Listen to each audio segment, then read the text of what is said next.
Assalamualaikum warahmatullahi wabarakatuh. Selamat pagi Bapak Ibu peserta webinar yang saya hormati. Dalam kesempatan ini saya akan menjelaskan kepada Bapak Ibu semua terkait klinik sanitasi integrasi dalam penanganan penyakit tidak menular berbasis penyakit lingkungan di Puskesmas Sleman. Baik, kita akan memulai terlebih dahulu dengan materi klinik sanitasi yang ada di tempat kami dengan latar belakang HL Bloom ini adalah derajat kesehatan. Ini dipengaruhi oleh 4 faktor. Yang pertama adalah perilaku, yang kedua lingkungan, kemudian keturunan, kemudian yang keempat adalah pelayanan kesehatan, di mana derajat kesehatan ini yang dapat mempengaruhi keberhasilan program secara berkesinambungan. Sedangkan yang menjadi latar belakang kami adalah di masyarakat masih ditemukan banyak penyakit berbasis lingkungan. Kemudian yang kedua, pengendalian penyakit membutuhkan keterpaduan lintas program maupun lintas sektoral. Sedangkan yang menjadi tugas puskesmas yaitu melaksanakan kebijakan kesehatan untuk mencapai tujuan pembangunan kesehatan di wilayah kerja dalam rangka mendukung terwujudnya Kecamatan Sehat. Permenkes 75 tahun 2014. Ini adalah yang menjadi latar belakang kegiatan kami yaitu klinik sanitasi. Sedangkan dasar hukum dari kegiatan klinik sanitasi ini adalah yang pertama, Kementerian Kesehatan Republik Indonesia, Direktorat Jenderal Pengendalian Penyakit dan Penyihatan Lingkungan tahun 2013 tentang pedoman klinik sanitasi.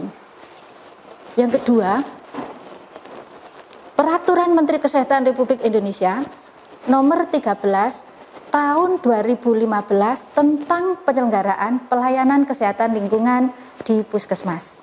Nah, sedangkan gambaran dari klinik sanitasi itu ada beberapa. Yang pertama adalah kesehatan lingkungan. Nah, kesehatan lingkungan ini meliputi beberapa lingkungan, yaitu adanya sarana air bersih, kemudian jamban, kemudian saluran pembuangan air limbah, kemudian juga termasuk ada rumah sehat itu sendiri.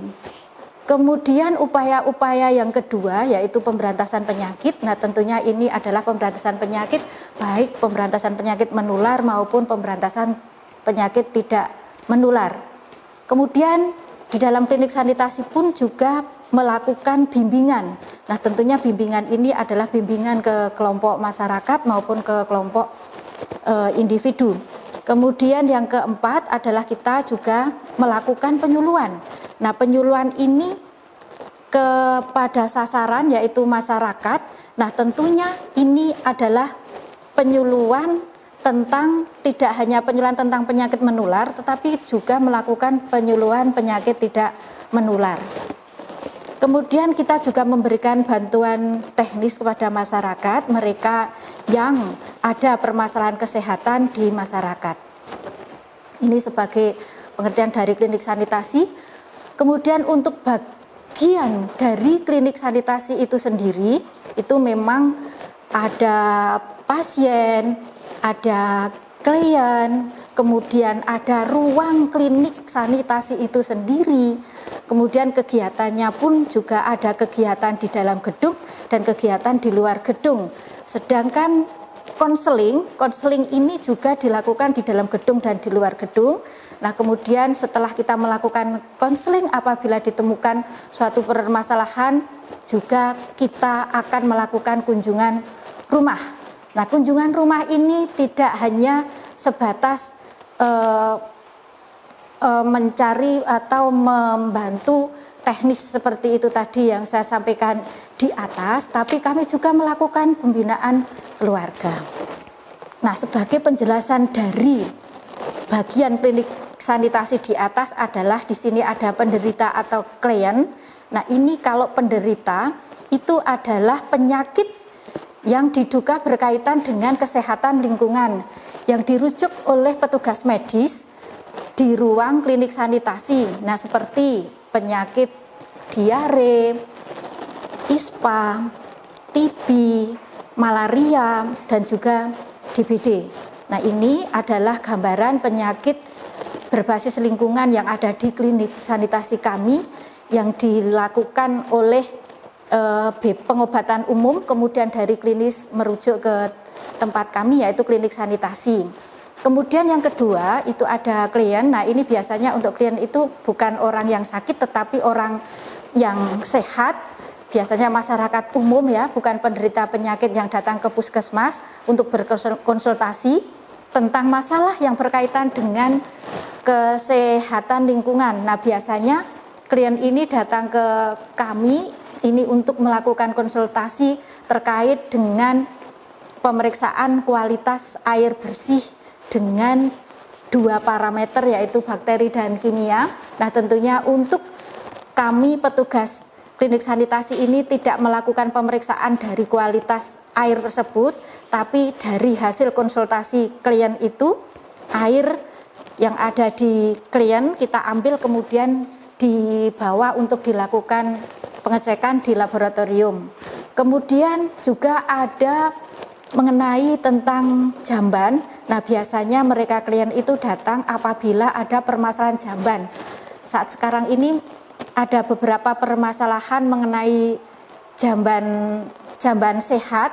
Nah, di saat mereka akan membangun jamban tetapi lahan itu tidak mencukupi, itu biasanya konsul ke kami sehingga kami bisa memberikan solusi bagaimana cara membuat jamban yang sehat. Kemudian sampah pun juga tidak terlepas bahwa mereka klien pun akan mengkonsultasikan tentang keberadaan sampah di rumah tangga mereka. Ini sering terjadi apalagi saat sekarang ini ada COVID sehingga mereka ada masyarakat itu mempunyai permasalahan dengan beberapa sampah sisa masker, salah satunya itu. Nah, ini yang selalu konsultasi ke kami. Kemudian pencemaran. Nah, tentunya pencemaran ini adalah tidak hanya pencemaran yang disebabkan oleh lingkungan, tetapi juga pencemaran yang disebabkan oleh bahan kimia. Kemudian penjelasan dari kunjungan rumah itu sendiri, itu adalah kegiatan yang kita lakukan saat kami selesai itu konsultasi kepada mereka baik klien ataupun penderita, kami datang ke rumah. Nah, tentunya ini juga kansenan terlebih dahulu dengan mereka klien maupun penderita. Nah, dengan harapan saat kami melakukan kunjungan ke penderita ini, kami bisa memahami kondisi lingkungan yang ada di sana, dan tentunya kami datang ke sana itu pasti akan membawa instrumen. Nah, instrumen yang kita gunakan adalah formulir. Kemudian kegiatan di dalam gedung ini kami rutin melakukan kegiatan pelayanan kesehatan lingkungan. Nah, ini sebelum kami melakukan pelayanan klinik sanitasi di gedung atau di puskesmas, terlebih dahulu kami pasti akan melakukan inspeksi. Artinya adalah kami melakukan inspeksi sanitasi di dalam gedung itu sendiri, yaitu di puskesmas. Apakah kondisi lingkungan puskesmas, lingkungan ruangan klinik sanitasi ini benar-benar sudah siap digunakan atau belum. Nah, ini pasti akan kita lakukan terlebih dahulu inspeksi sanitasi. Nah, apabila di situ terdapat hal-hal yang kurang memenuhi standar, pasti akan diperbaiki terlebih dahulu. Kemudian untuk kegiatan di luar gedung, ini adalah kegiatan upaya pelayanan kesehatan yang dilakukan di luar gedung puskesmas. Jadi berbeda kalau tadi di dalam gedung, kalau ini kegiatan di luar gedung. Kemudian keluarga binaan. Nah, di dalam keluarga binaan ini memang kalau tadi kami menindaklanjuti dari hasil konsultasi oleh penderita atau klien, tetapi kami pun juga melakukan pembinaan tidak hanya kepada mereka klien atau atau penderita, tetapi juga di sekitar rumah, sekitar penderita itu pasti akan kita lakukan kunjungan, akan kita bina apakah di sekitar juga ada penderita lain atau tidak. Kemudian untuk tujuan klinik sanitasi itu ada tujuan umum dan ada tujuan khusus. Nah, untuk tujuan umum ini untuk meningkatkan derajat kesehatan masyarakat melalui upaya preventif dan kuratif yang dilakukan secara terpadu. Artinya terpadu ini kami tidak berdiri sendiri, jadi ada program-program lain seperti ada gizi masyarakat, kemudian ada pemberantasan penyakit, kemudian juga masih ada program-program lainnya. Kemudian ini pun meskipun sudah terpadu tapi juga terarah. Artinya terarah itu di saat kita melakukan upaya pencegahan tadi atau upaya kuratif tadi, pasti kita akan selalu ada prosedur-prosedur yang kita terapkan saat kita melakukan kegiatan tersebut dengan keterpaduan tadi. Kemudian juga tersusun, kegiatan ini akan tersusun dan kegiatan ini akan terus-menerus dilakukan, tidak berhenti sampai di sini, masih ada kelanjutannya. Ini adalah tujuan umum kami. Sedangkan tujuan khusus yaitu meningkatkan pengetahuan dan kesadaran masyarakat. Yang kedua, meningkatkan kemandirian masyarakat dalam hal kesehatan.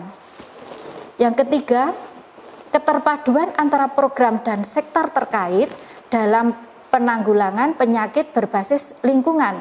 Kami memang tidak hanya keterpaduan tadi tidak hanya dengan program yang ada di puskesmas, kami pun juga kolaborasi dengan lintas sektor. Nah, ini yang ada di tempat kami. Kemudian yang keempat adalah meningkatkan kewaspadaan terhadap penyakit berbasis lingkungan dengan melakukan pemantauan wilayah setempat. Nah, biasanya pemantauan wilayah setempat ini kami tidak melakukan sendiri, melibatkan dengan program-program lain. Sedangkan yang menjadi sasaran kami, tadi sudah kita sampaikan bahwa yang menjadi sasaran adalah tidak hanya penderita tetapi klien juga. Nah, tentunya di sini penderita yang datang ke puskesmas, ini sasaran kami.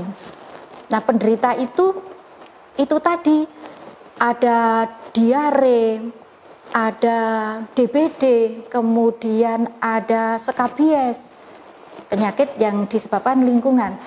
Nah, sasaran ini tidak hanya datang dari BP umum atau dari poli-poli yang ada di puskesmas kami, tetapi juga rujukan dari mitra puskesmas Sleman. Nanti akan kita jelaskan. Kemudian sasaran yang kedua yaitu klien dengan masalah kesehatan lingkungan. Nah, itu banyak sekali tadi sudah kita sampaikan. Kemudian yang ketiga, masyarakat dengan permasalahan lingkungan. Nah, masyarakat dengan lingkungan ini biasanya mereka saat akan melakukan atau akan membuat kandang, bagaimana caranya kandang ternak ini supaya nanti tidak mencemari lingkungan. Nah, ini pasti akan dikonsulkan ke kami dan ini adalah masyarakat ini adalah menjadi sasaran kami. Untuk ruang lingkup. Nah, ruang lingkup dari klinik sanitasi itu yang pertama adalah penyediaan dan penyehatan air dan jamban. Nah, penyediaan dan penyehatan air dan jamban ini adalah untuk upaya pencegahan penyakit menular seperti diare. Nah, ini tidak hanya diare tapi juga kecacingan dan juga kulit. Yang sering terjadi adalah diare. Di Puskesmas Sleman itu kalau misalnya ada kasus diare, kemudian kami pasti akan menindaklanjuti, tidak hanya perilaku yang kita lakukan pengamatan, tetapi kami pun juga melihat keadaan air yang digunakan setiap hari, apakah memenuhi syarat secara fisik atau tidak, karena kalau kita melihat secara bakteriologi maupun kimia pasti melakukan dengan pemeriksaan di laboratorium, sehingga kami hanya sebatas melakukan pemeriksaan fisik untuk kualitas air tersebut. Berarti kan tidak berbau, tidak berasa, dan tidak berwarna. Itu adalah persyaratan kualitas air secara fisik. Kemudian kecacingan. Nah, kecacingan ini upaya pencegahan kami itu sama, bahwa apabila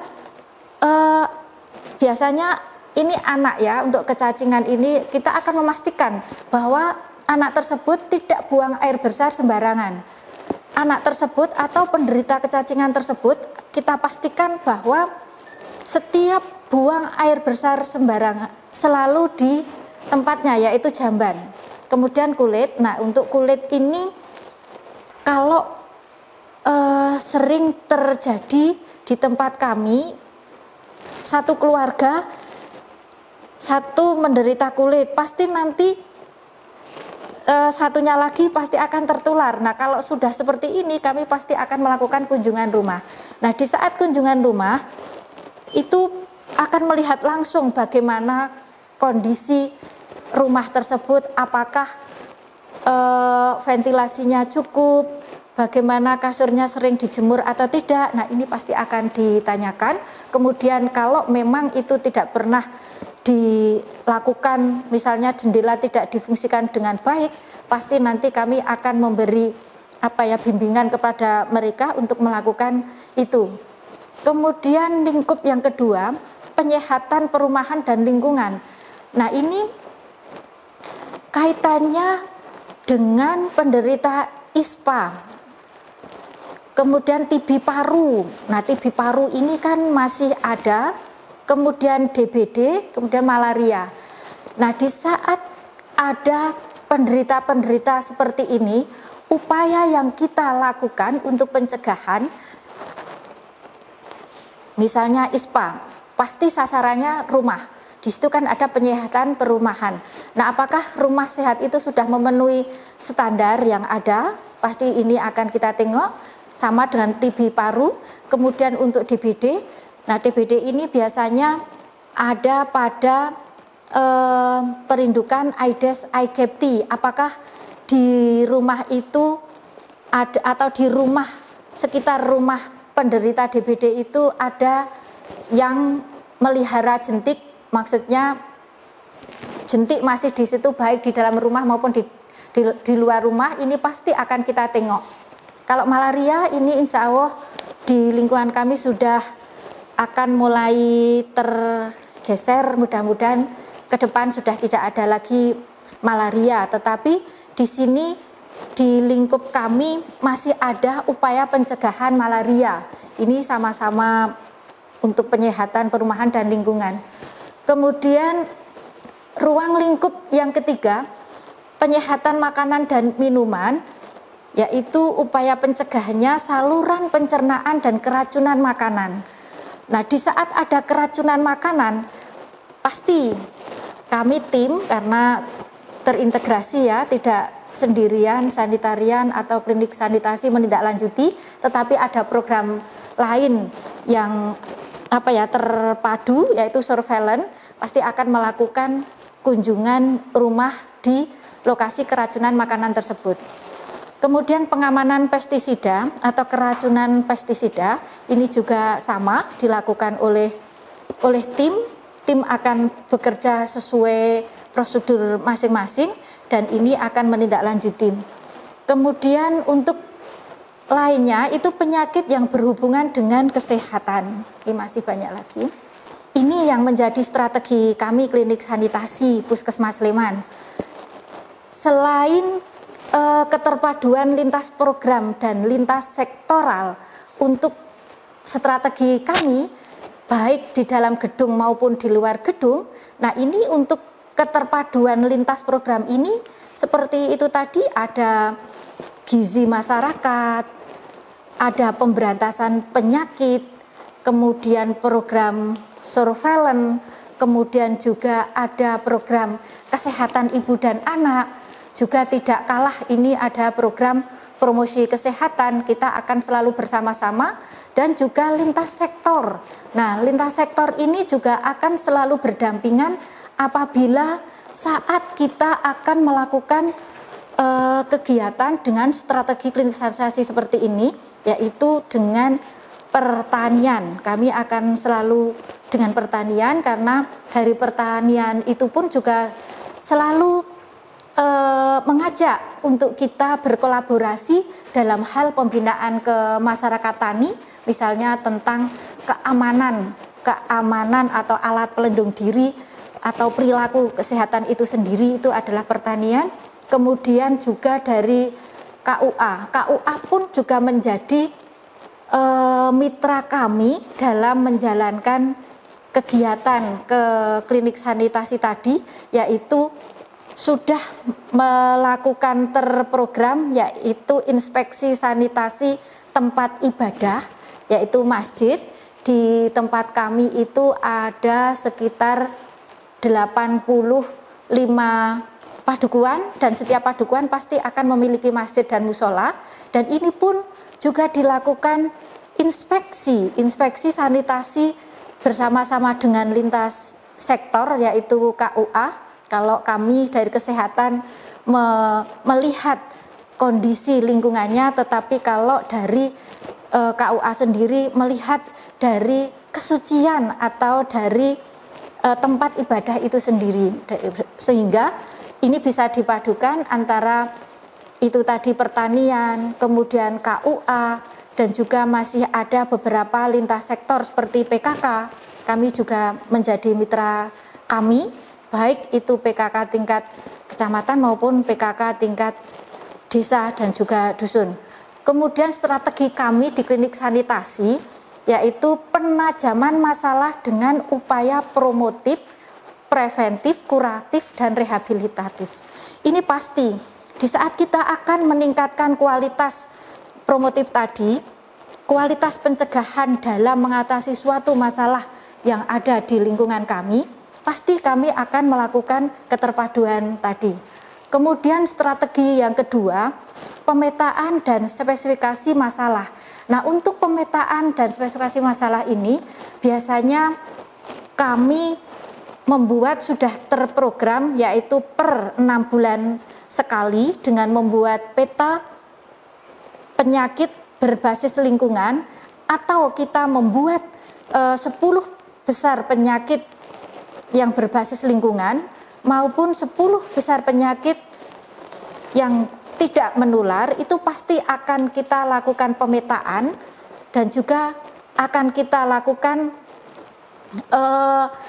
prioritaskan. Nah, mana yang nanti menjadi prioritas masalah dari hasil pemetaan tersebut. Nah, tentunya ini untuk menentukan skala prioritas penyelesaian masalah ini kami menggunakan beberapa metode. Misalnya saat kita melakukan dengan USG, kemudian juga kita melakukan dengan beberapa cara yang lainnya. Kemudian nanti hasil baru akan kita tindak lanjuti kembali. Kemudian yang keempat, ini strategi kami yaitu peningkatan peran serta masyarakat. Nah, peningkatan peran masyarakat ini kami memang tidak pernah meninggalkan dari kelompok masyarakat saat kita akan melakukan penyelesaian masalah kesehatan yang ada di lingkungan kami. Misalnya, saat ada kasus demam berdarah,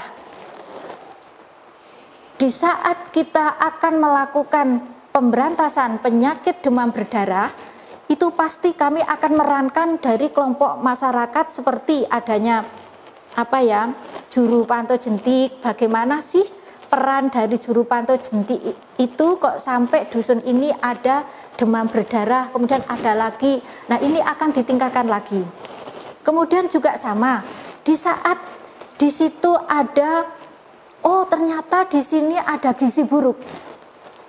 Ada gizi buruk. Nah, gizi buruk itu meskipun ranahnya dari gizi masyarakat, tetapi di saat melakukan intervensi dari kasus gizi buruk tersebut, tetapi dari klinik sanitasi ini atau dari lingkungan ini pasti nanti akan selalu bersama-sama saat mengunjungi penderita dari gizi buruk tersebut.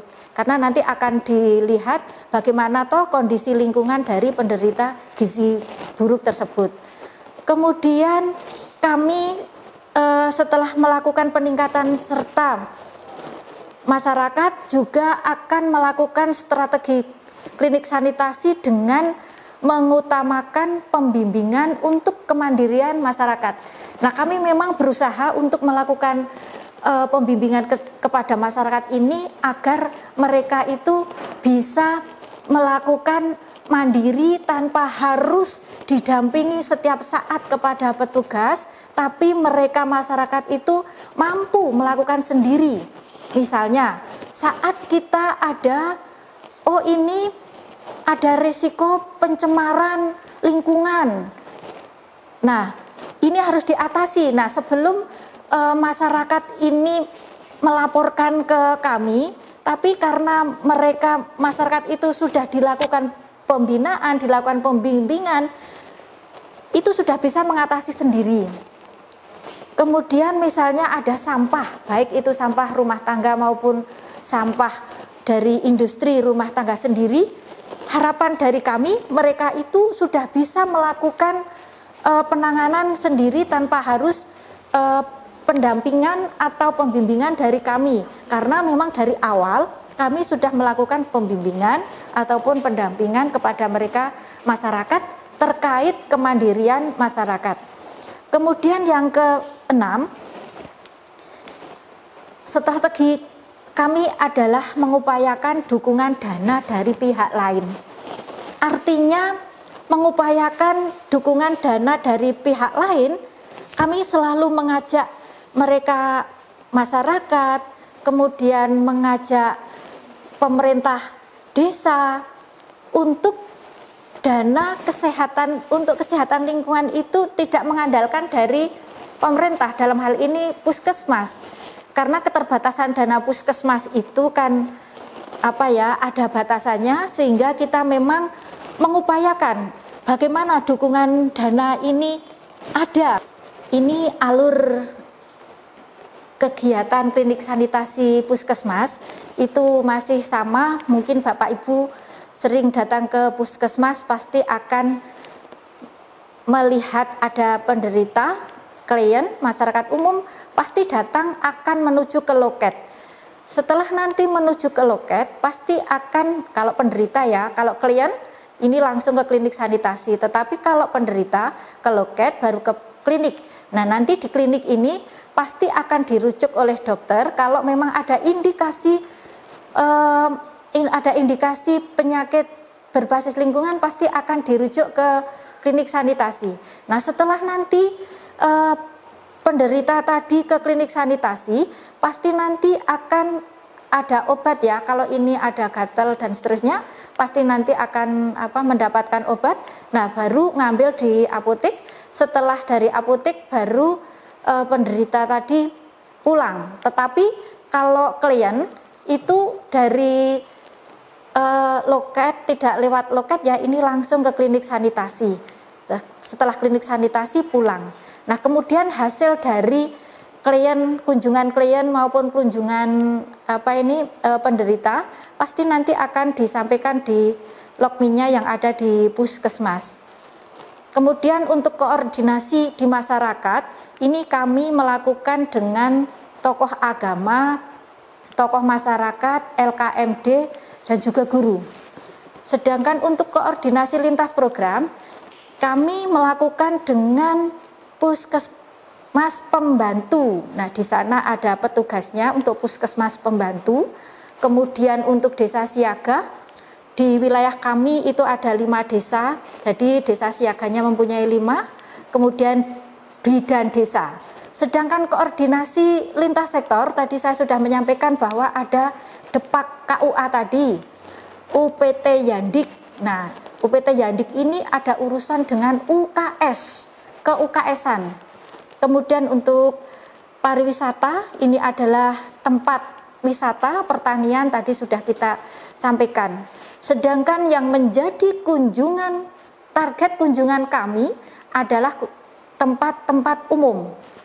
TTU ini ada sekolah, kemudian ada tempat ibadah, ada pasar, ada gereja, salon, terminal, hotel. Ini banyak sekali TTU itu tempat umum. Dan ini ada TK. Taman kanak-kanak ini juga menjadi sasaran kami. Kemudian ini nanti kalau kita sudah melakukan kunjungan rumah ke TTU maupun TK, pasti nanti implementasinya ada rekomendasi apakah ini ada perbaikan atau tidak, pasti nanti akan ada penjelasan hasil dari kunjungan kami. Setelah itu baru kita lakukan pemantauan melalui penilaian pemantauan wilayah setempat atau PWS. Nah, PWS ini kita laksanakan pasti setiap tahun. Untuk sumber daya, di sini ada sumber daya manusia, sumber daya sarana dan prasarana, kemudian juga ada anggaran. Yang menjadi sumber daya manusia adalah sanitarian. Di klinik sanitasi adalah petugasnya sanitarian yang berpendidikan D3 Kesehatan Lingkungan, kemudian pendukung dari klinik sanitasi, SDM-nya itu ada perawat, bidan, dan nutrisionis, kemudian ada penanggung jawab klinik sanitasi itu tersendiri.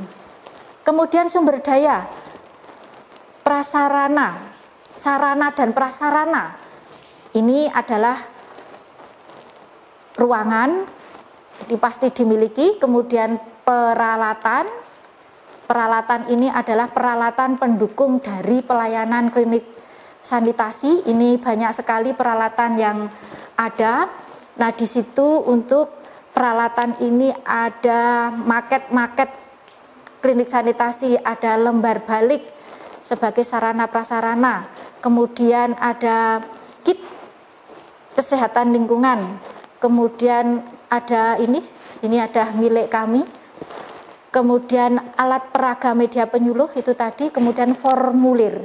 Nah, formulir ini adalah saat kita melakukan kunjungan rumah, ini sebagai instrumen kami. Tadi anggaran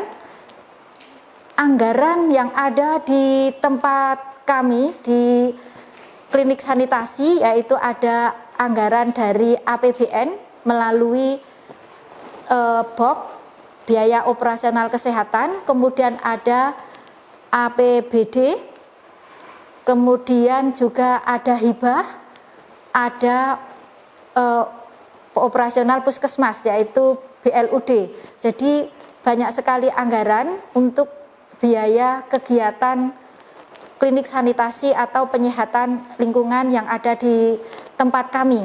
Nah, ini semuanya sudah terrelasi dengan baik. Kita petugas sanitarian itu atau petugas klinik sanitasi itu tidak berdiri sendiri. Di Puskesmas Sleman ada tugas tim sanitasi. Nah, tim sanitasi ini mempunyai beberapa ketugasan.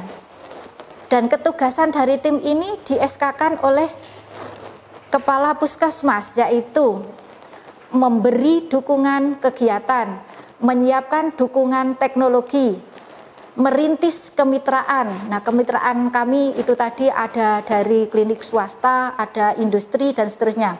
Kemudian kolaborasi dengan UKP, upaya kesehatan perorangan, UKM, upaya kesehatan masyarakat, dengan penjaminan mutu yang ada di puskesmas, PPI, dan lain-lainnya untuk rujukan. Kemudian menciptakan sistem informasi sederhana yang dapat dianalisa untuk menilai besarnya dan kecenderungan masalah kesehatan. Kemudian merumuskan indikator keberhasilan program klinik sanitasi. Kemudian juga ada menciptakan sistem informasi yang dapat dianalisa untuk menilai besarnya dan kecenderungan masalah kesehatan. Yang terakhir, tugasnya adalah mengupayakan pengembangan klinik sanitasi. Untuk peran puskesmas itu pasti akan menyediakan diagnosa komunitas tentang kebutuhan, masalah, faktor yang ada di lingkungan, kemudian treatment yang akan dilakukan.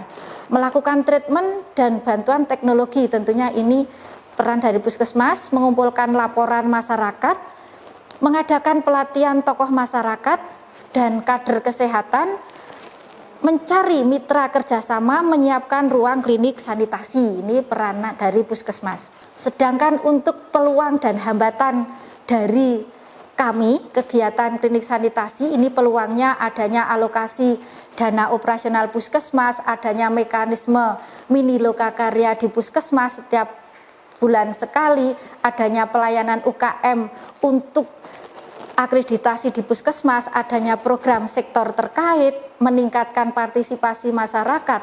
Sedangkan yang menjadi hambatan dalam kegiatan kami adalah belum semua sarana pendukung terpenuhi. Kemudian tenaga sanitarian yang saat ini bekerja rangkap. Yang ketiga, terbatasnya jangkauan petugas untuk membina desa. Kemudian yang hambatan yang terakhir adalah ide baru, biasanya ada penolakan dari masyarakat. Kemudian untuk kriteria keberhasilan dari kami ada langsung dan tidak langsung. Yang langsung adalah meningkatkan kunjungan klien dan menurunkan kunjungan pasien ke klinik sanitasi. Kemudian yang kedua, makin banyak pembangunan sarana kesehatan lingkungan yang dibangun dengan swadaya masyarakat. Contohnya banyak sekali, ini ada SEPAL, kemudian ada MCK. Kemudian yang kedua yang tak langsung itu penurunan angka kejadian penyakit, terciptanya hubungan lintas program dan lintas sektor. Yang ketiga terbentuknya kelembagaan di tingkat desa, adanya kider desa. Kemudian untuk pencatatan dan pelaporan ini ada register, kartu, status kesehatan, kemudian membuat tabulasi, membuat visualisasi data dalam bentuk peta grafik tabel, melaporkan pelaksanaan kegiatan setiap bulan ke Dinas Kesehatan.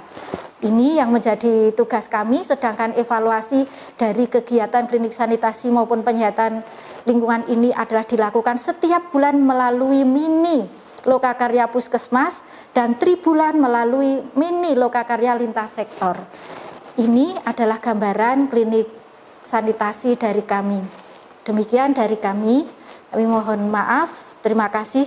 Assalamualaikum warahmatullahi wabarakatuh.